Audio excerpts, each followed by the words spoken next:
Parfois, dans le silence de la nuit, un homme se pose des questions profondes. Alors qu'il était allongé sur son oreiller, le prophète William Branham regardait le plafond, pensif. Il se demandait comment cela serait de l'autre côté.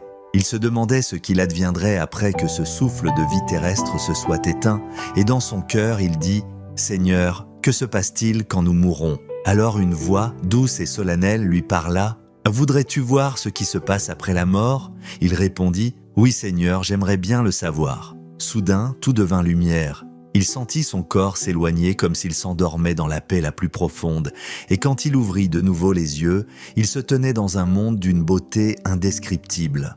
Autour de lui, l'air brillait d'une clarté dorée, l'amour, la paix et la joie remplissaient tout l'espace.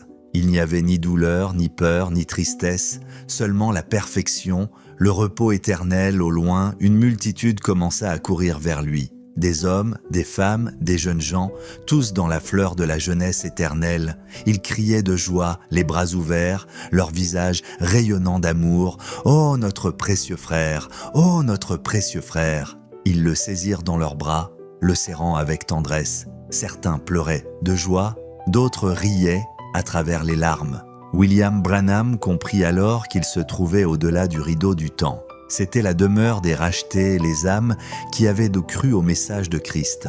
Le lieu était si réel. Les collines étaient là vertes, les fleurs resplendissantes. Les oiseaux chantaient une mélodie que nul n'avait jamais entendue sur terre. Les gens étaient beaux, parfaits, jeunes. Tous semblaient âgés d'environ 20 ans. Il n'y avait ni soleil brûlant, ni nuit sombre. La lumière venait de la présence de Dieu lui-même. Même les animaux étaient là, dociles, doux, pleins de vie. Des chevaux, des agneaux, des lions paisibles, tout respirait la paix divine. Puis, au loin, il aperçut 2 figures qu'il connaissait, c'était Hope, son épouse bien-aimée, et Sharon Rose, leur petite fille partie trop tôt. Elle courait vers lui, leurs visages illuminés par la gloire.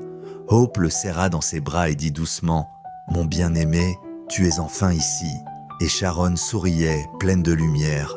William Branham, submergé d'émotion, sentit que rien n'avait été perdu. Tout ce qu'il avait aimé sur terre était ici, sanctifié et éternel. Alors que la foule se pressait autour de lui, plusieurs lui dirent « Frère Branham, si tu n'étais pas venu, nous ne serions jamais ici. » Ces paroles le touchèrent profondément. Il comprit que chaque message prêché, chaque prière faite dans la foi, avait porté du fruit. Des âmes sauvées, des vies transformées. Le ciel lui-même témoignait que rien de ce qui est fait pour Dieu n'est vain. Levant les yeux vers les hauteurs de cette lumière,